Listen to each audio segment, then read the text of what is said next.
Seja bem-vindo à primeira aula do nosso curso de Introdução à Informática. Nessa aula, nós passaremos brevemente pela história dos computadores. Apresentaremos para vocês quais são os tipos de computadores mais comuns. Explicaremos o que é hardware e software e quais são as diferenças entre eles. E, por fim, apresentaremos quais são os principais componentes de um computador. Aprender sobre a história e evolução dos computadores é muito importante para entendermos como a informática funciona hoje. Então fique ligado e não pule essa parte. A palavra computador vem do verbo computar, que também significa calcular.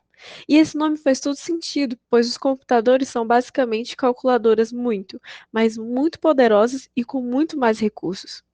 Podemos dizer que um dos primeiros computadores que foram inventados na humanidade foi o ábaco, instrumento chinês que era utilizado para fazer cálculos em 5 anos antes de Cristo.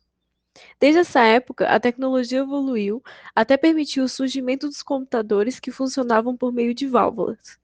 E o primeiro representante desse tipo de computadores foi o computador ENIAC, de 1943, que foi usado pelo exército americano durante a Segunda Guerra Mundial. Mas o ENIAC não tinha nada de parecido com os computadores que usamos hoje. Para você ter uma ideia, o ENIAC pesava cerca de 30 toneladas e ocupava uma sala inteira de 150 metros quadrados. Com o passar do tempo, os computadores começaram a evoluir cada vez mais, ganhando novos recursos e diminuindo em tamanho e peso, até chegar nos computadores eficientes e modernos que temos hoje. E você sabia que existem vários tipos de computadores? Provavelmente você já conhece alguns, mas vamos apresentá-los para você. Os principais tipos de computadores são microcomputadores, os tradicionais computadores pessoais, notebooks muito mais fáceis de se transportar, estações de trabalhos, geralmente presentes em empresas, e os supercomputadores, usados por grandes empresas para guardar dados em uma quantidade gigantesca e manipulá-los com rapidez. Muito provavelmente, o que você utiliza no seu dia a dia é um microcomputador ou notebook, que são os tipos mais comuns de computador atualmente. Agora que você já conhece a história e os tipos de computadores, é hora de entender como eles funcionam. Mas fique tranquilo, vamos explicar isso de forma bem simples para você. Quando estamos falando de um computador, devemos sempre lembrar que ele funciona através do trabalho conjunto de duas partes, hardware e software.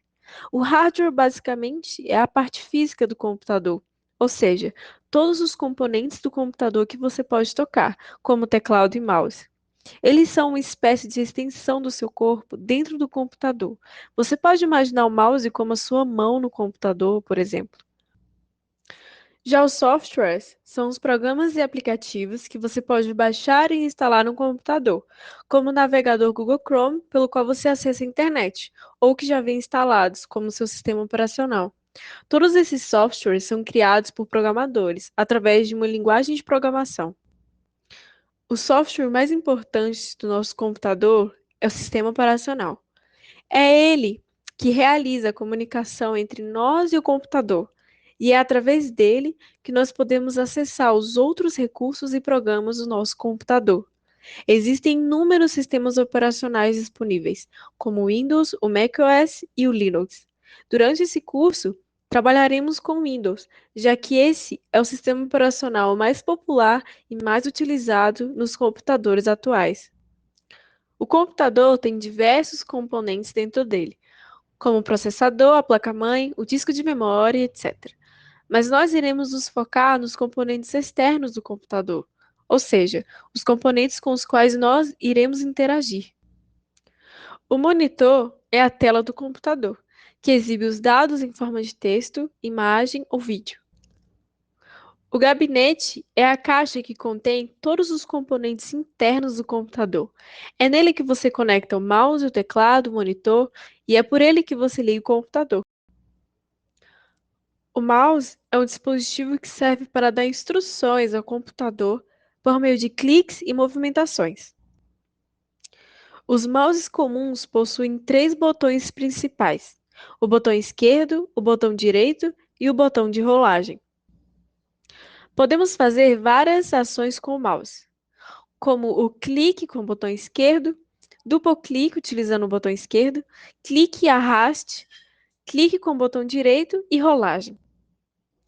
Com o mouse, nós podemos selecionar ícones individualmente com o botão esquerdo, selecionar vários ícones com o botão esquerdo e arraste, fazer uma seleção alternada de ícones com tecla Ctrl e botão esquerdo, arraste de ícone com botão esquerdo e arraste, obter informação posicionando o mouse acima do ícone, menu rápido com botão direito, abrir o programa com um duplo clique no botão esquerdo, rolar a tela com o botão de rolagem. O teclado é um dispositivo com teclas que serve para escrevermos e darmos comandos ao computador.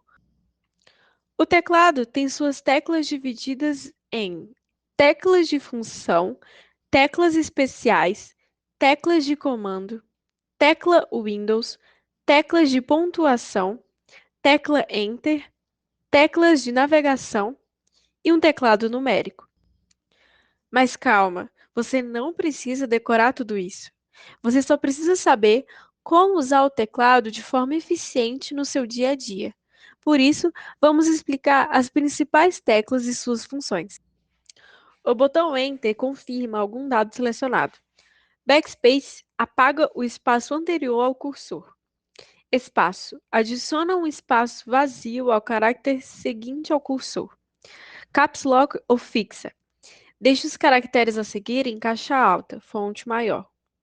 Teclas de navegação servem para direcionar a página para a criação representada. Del ou Delete. Em documentos, apaga o caractere à frente do cursor. Em pastas, elimina a pasta ou objeto da área acessada. O Ctrl é usado juntamente com outro botão, como um atalho para alguma função. Alguns atalhos úteis são Ctrl+C, copia o dado selecionado, Ctrl+V, cola o dado copiado, Ctrl+A, seleciona todos os elementos visíveis. Para fechar essa aula, vamos ensinar para você um atalho bem útil para tirar um print da sua tela. Use o atalho Windows mais Print Screen.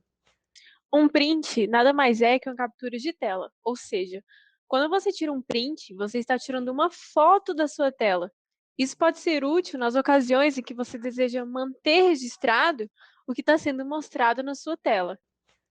Usando o explorador de arquivos, acesse a pasta Imagens e dentro dela a pasta Capturas de telas. E seu print da tela estará lá. A aula de hoje fica por aqui. Esperamos que você tenha aprendido tudo. E não se preocupe se restou alguma dúvida. Você pode ver esse vídeo quantas vezes quiser até aprender tudo. Temos uma dica final. Se você quiser treinar para digitar cada vez melhor, o site agilefingers.com/pt é um ótimo site para praticar a digitação. Ele mostra quantas palavras você consegue digitar por minuto, a sua precisão ao digitar e ainda mostra o seu progresso em um gráfico. Isso é tudo, um abraço e até o próximo vídeo.